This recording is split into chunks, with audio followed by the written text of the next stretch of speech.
Udah gue record. Tuh, 2, 3. Assalamualaikum warahmatullahi wabarakatuh.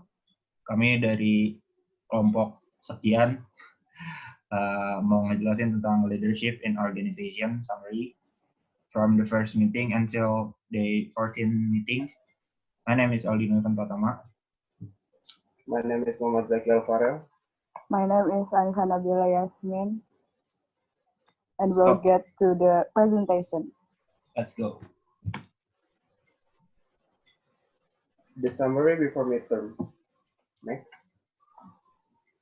Leadership. Leadership is the activity of someone who has the ability to influence others, motivate someone to contribute, and enabling others, so that the goals can be reached. So the leaders is someone who influencing and motivating others. That's the point. And what is the difference between leader and manager? Leader can influence others, but manager don't influence others. Only apply the POAC. The main difference is the manager is have someone who work for them, and then the leaders is someone they have people who follow them. A successful business owner needs to be both a strong leader and manager to get their team on board to follow their vision of success. Next. The next is organizational culture. This includes an organization expectation, experience, philosophy, as well as the values that guide member behavior and is expressed in member self-image, networking, interaction with the outside world, and future expectation. Culture is based on shared attitudes, beliefs, custom, and written rules that have been developed over time and are considered values. So the leaders are the principal aspect of culture. An established culture influence what kind of leadership is possible. Leaders must appreciate their roles in maintaining or improving an organization culture. A deeply embedded and established culture illustrates how people should behave, which can help employees to achieve their goals. This behavioral framework, in turn, ensures higher job satisfaction. When employees feels a leader is helping him or her complete a goal. From his perspective, organizational culture, leadership, and job satisfaction are linked. Next. The next is the second meeting, leadership in organizational settings. The first criteria is competency perspective. The competency is to be a leader, certain qualities contribute to successful leader that are readily recognized by others. There are 7 competencies of effective leaders. One is emotional intelligence or EQ, integrity, drive, leadership, motivation, self-confidence, intelligence, knowledge of business. The second is behavioral perspective. There's 2 type of behavior on organization. The first is task-oriented leadership that focus on tasks and on the goals of organization, and the second is people-oriented that based on the community of organization and the people within the organization. The third is contingency perspective. Leadership is based on the idea that the most appropriate leadership style is dependent on the situation. So the situation that make leader ensure that the strategy is dependent on the situation. So the leader must adapt to the certain kind of situation that the follower must follow him. Leader have to be futuristic, able to forecast and make plans. Next, the continuity. The fourth is transformational perspective. Leader can change organization by creating, communicating, and modeling a vision for the organization and inspiring employees to strive for that vision. This is the leader that create the vision of the organization to have collectively the same vision for others to achieve the organization's goals. And the fifth is implicit leadership perspective. The perceptual process of people to inflate the importance of leadership as cause of our organizational events. So the kind of situation that processes that can influence the organization behavior. It's the implicit leadership perspective. Next.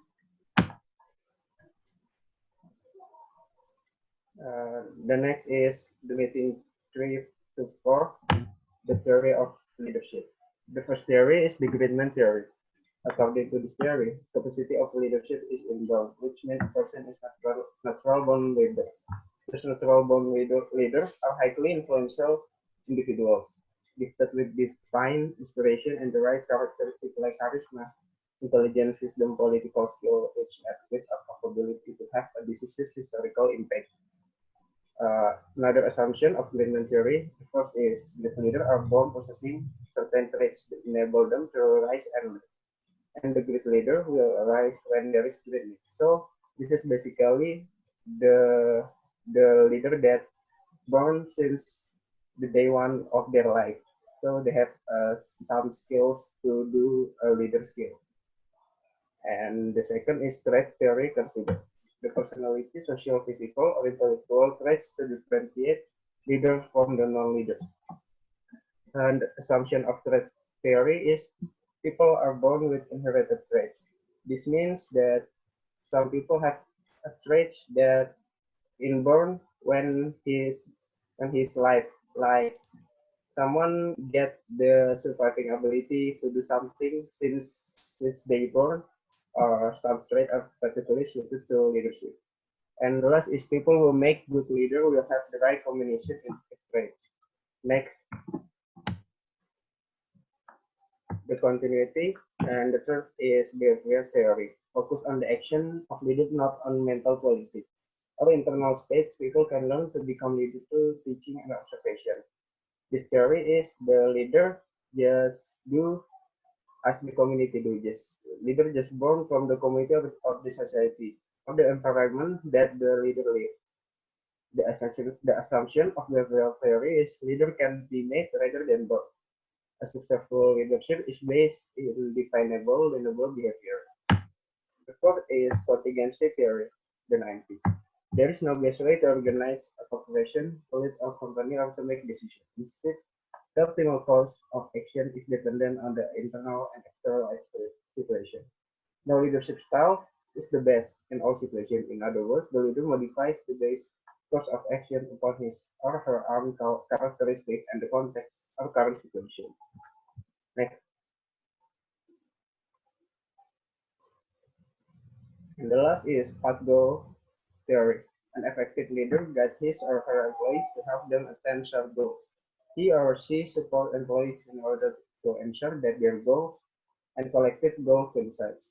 Assumption of path goal theory. The first is there is one right way of achieving goals and that the leader can see, but the follower cannot. In this case, the leader as knowing person and the follower are dependent. And the second is the follower are completely rational and that the appropriate can be deterministically selected depending on the situation. Okay?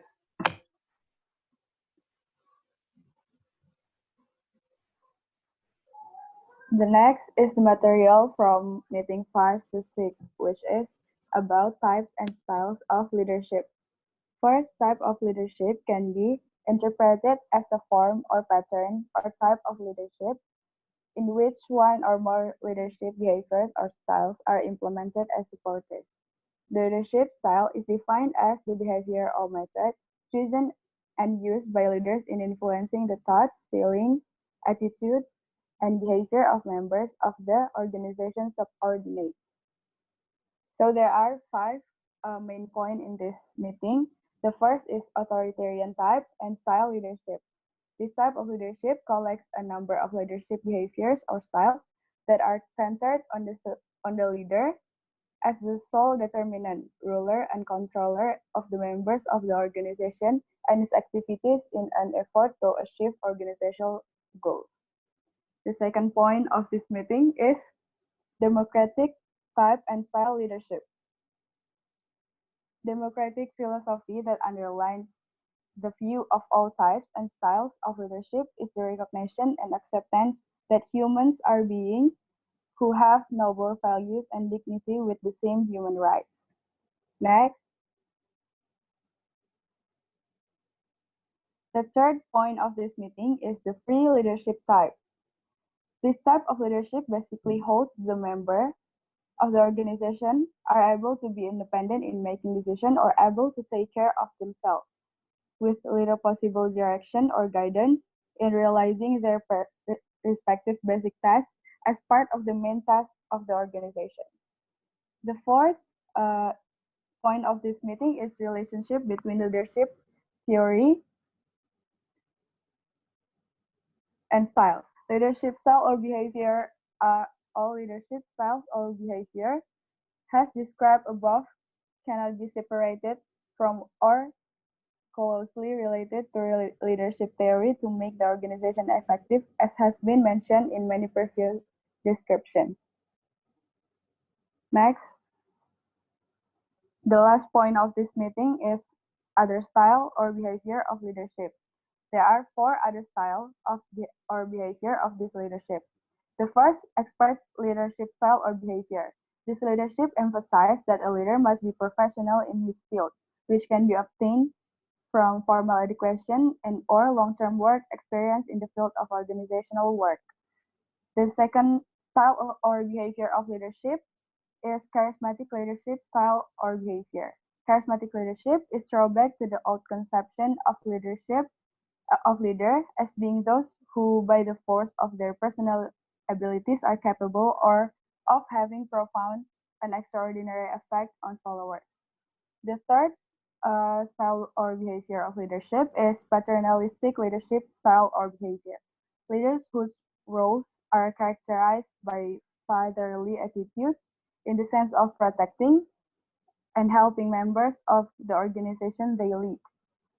The last style or behavior of leadership is transformational leadership style or behavior, emphasizing empowerment activities through improving the self-concept of subordinates or positive organizational members. That are all the 5 points of meeting 5 to 6. Next meeting is about learning organization. Learning organization is a term given to company that facilitates the learning of its members and continuously transforms itself.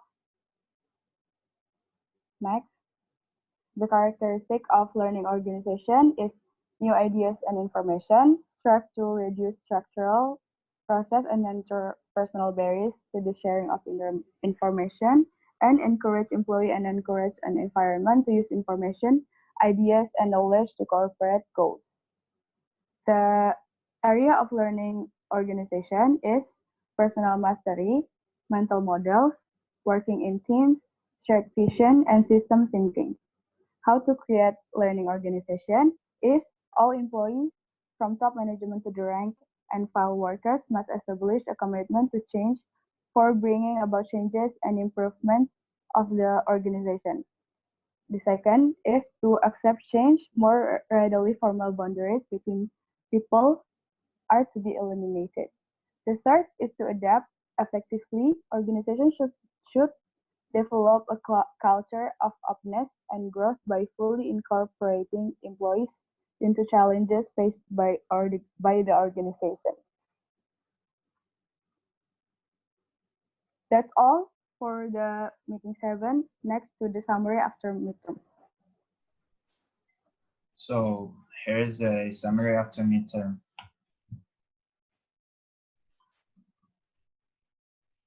First one is learning organization. A learning organization is a term given to a company that facilitates the learning of its member and continuously transform itself. A place where people continually expand their capacity to create the results they truly desire, where new and expansive patterns of thinking are nurtured, where collective aspirations are set free, where people continually learning to learn together. There's a Peter saying word. And then what is important? The first is stability is yielding to change. Change is constant, and then the rate of the change is increasing dramatically. Technology, science, technology, science, and living standard. Those are the components. First is system thinking. personal mastery, mental models, shared vision, and team learning. And these are the characteristic, new ideas and information, strive to reduce structural process and interpersonal barriers to the sharing of information, ideas, and knowledge. And then encourage employees and encourage an environment to use information, ideas, and knowledge to achieve corporate goals. These are a motivational and empowerment. Motivation as a state of the soul and mental attitude of humans that provide energy, encourage activities, and lead or channel behavior towards achieving needs that provide satisfaction or reduce imbalances. A person's motivation will be determined by his stimulus as a motivating engine for the person to influence the behavior of the person concerned. Someone will be get motivated. Someone will be motivated to get achievement, recognition, and challenge. And then everyone must have responsibility, development, involvement, and opportunity. So this is a Maslow hierarchy of needs. Here's a photo of hierarchy needs from Maslow. The first is psychological needs, and then safety, love or belonging, esteem, and self-actualization. Jadi if you already get all of your psychological needs, and then you want something that more than psychological needs, you uh, naik ke level yang lebih atas lagi dari psychological need, kayak safety and then love or belonging, esteem, and then the last one is self-actualization. The effective work pattern by enlargement. Enlargement is the expansion of the scope of work of an employee. And then enrichment is deepening on enriching the scope of work of an employee. So the next is organizational culture. Organizational culture is a set of core value, assumption, understanding, and ways of thinking that are shared by members of the organization and taught to new members. There are the three levels: visible, invisible, and belief. And then the main characteristic is behavior, norms, dominant value, philosophy, regulation, organizational climate. The main function of organizational culture is as an internal integration process, as an external adoption process. And then leadership power and influence. Power is a potential or capacity one party or agent to influence the other party or the target. Influence is the effect of one party on another party. Influence can be about attitude, perception, behavior, or a combination of these results. And various types of source of power. Legitimate power, power reward, coercive power, referent power, expert power, informational power, and ecological power. And then influencing process.